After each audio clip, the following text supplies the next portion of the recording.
Question number 61.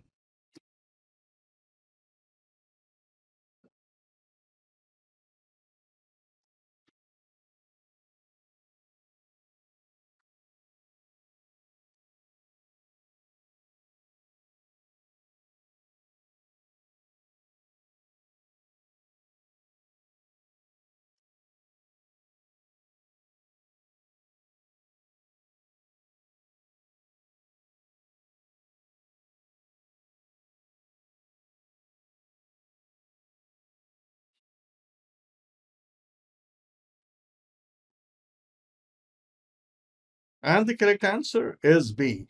Call a meeting with the team member and work with him to understand the challenges he's facing, where you can break the barriers for him. See, whenever, and I think we have done similar kinds of questions in the past, and these are very important strain of questions that show up on PMP exam. And it's also very true in the real world as well. When you face a problem with a specific team member, with a specific vendor, somebody who's not performing the way they should, we should not actually become formal or send out notices and things like that. We should actually apply the concept of always reach out to the person and try and understand, okay, what's going on with the person. And this way to reach out should ideally be informal verbal so that the person can actually start trusting you and actually discuss with you the problems or any other issues or impediments that the person may be facing. And keeping those things in mind, that's exactly what we need to do. And at, at the top of it, you should remember that you are a servant leader. So it's your job to remove impediments for people.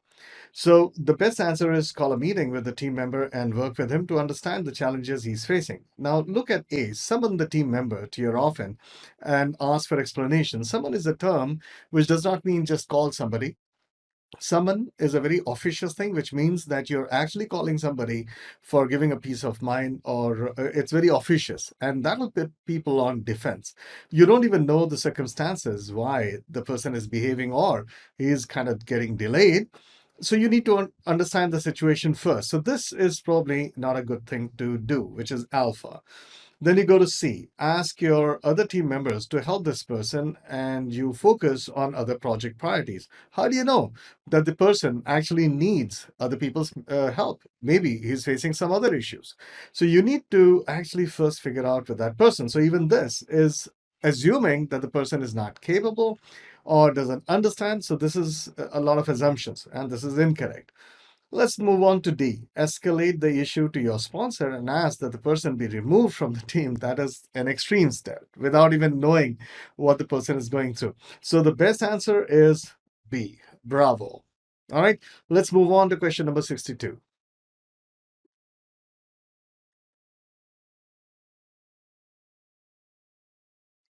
And in case you need some time to calculate, put the video on pause for the time being. And once you're done, check the answer.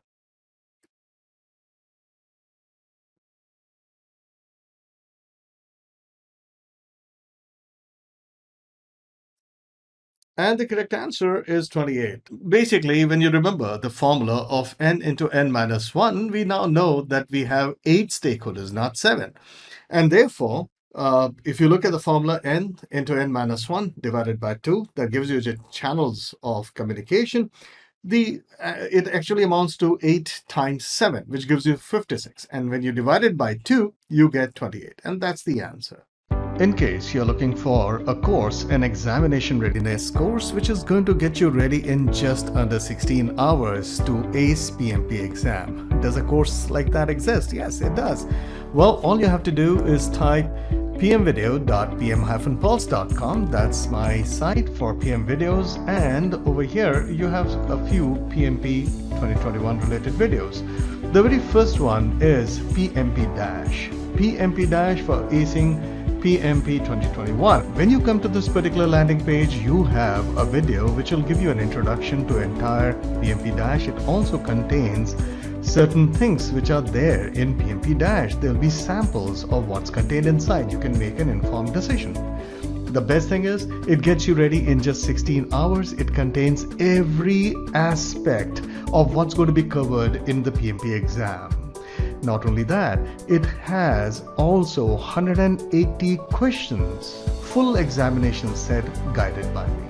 In case you're looking for a course which will get you ready for PMP exam in a very short period of time, and not only that, it'll help you ace it. Well, this is the course. All right, let's move on to question number 63.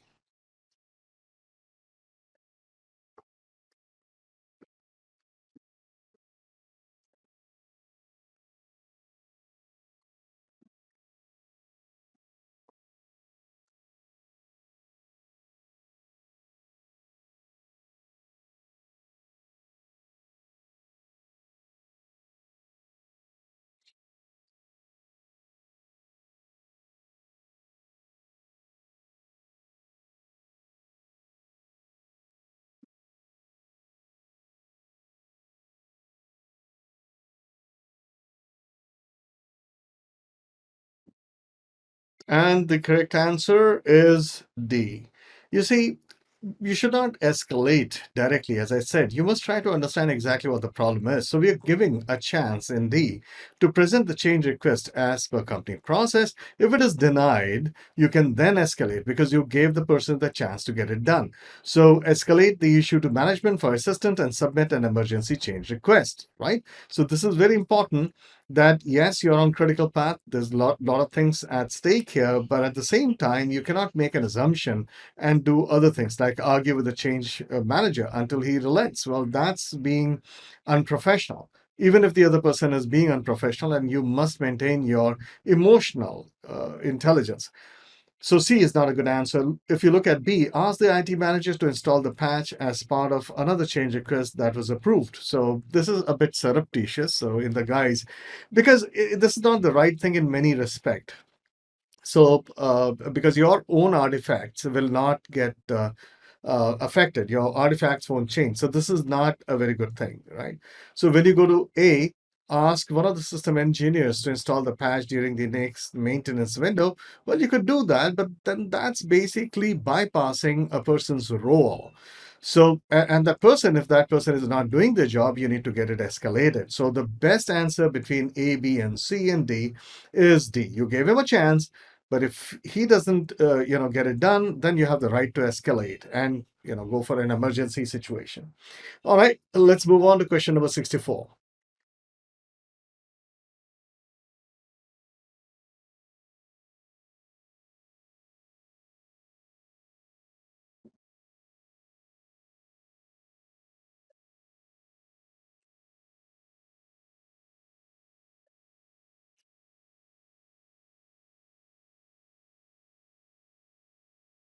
And the correct answer is B. Document lessons learned. So, what have you done over here? The team met critical technical requirements on a new process and performed the demonstration with the product owner. The team is now ready to move on to the next iteration cycle.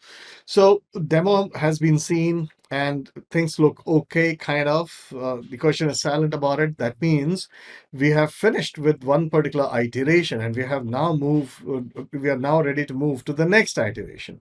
But when we do that, you need to remember that at the end of every iteration, we have to do a retrospective. Now, the term retrospective has not been provided here, but remember, retrospective or sprint retrospective or iteration retrospective, whatever that you want to call it, is nothing but lessons learned. And the closest that comes to it is document lessons learned. So first you'll have to have a retrospective meeting, and then you'll have to document it. And therefore, the next thing that you need to do has something to do with lessons learned.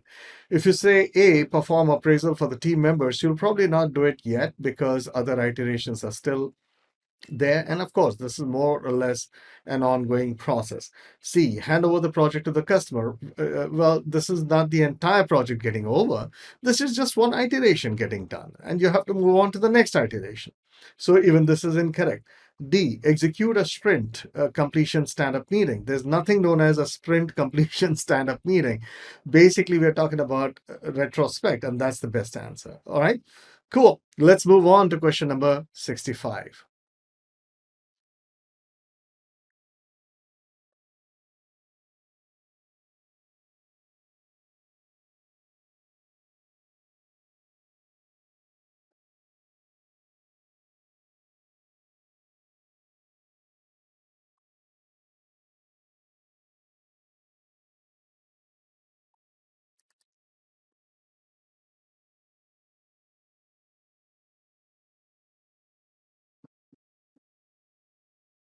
And the correct answer is D. I think it was pretty straightforward, right? Analyze the expectations and concerns. It's pretty obvious that your understanding of what the expectations were from a particular deliverable were not the same as the client side. And therefore, one of the persons is the person, the single point of contact who represents the client is working with you, is facing an internal flake with the functional managers like, hey, what the hell do you think you have delivered? So the best answer is you need to understand the expectations, you need to analyze the expectations and concerns of the stakeholders. You have to understand very carefully and then review the project scope with them. What if what is expected is outside the project scope or within the project scope? Then you can figure out, okay, how you've delivered. If you've not delivered, then you correct yourself and make sure that you get it delivered at the right time. So all of that can happen only if you understood what their actual expectations are. You cannot just start taking knee-jerk reactions. That's a wrong thing to do because you're just going to make bad matters worse. If you look at the other options, A, review the project charter with the stakeholder, well, how's that going to solve anything? Right? So, plus, you need to understand that the project charter, this guy is an external stakeholder. Project charter is an internal document to the performing team. B, review the quality control process with the stakeholder. How do you know it's a problem with only quality? What if the requirement itself were not taken down correctly? And quality will control will not be able to, validate any what I call requirements. It's a verification process. And then when we talk about C, call a meeting with the stakeholder and his functional manager. Yes, you can do that, but and that's probably what you're going to do. But I think a more complete answer is D. So C and D are quite similar, except D is a more complete answer. You'll actually be talking to them.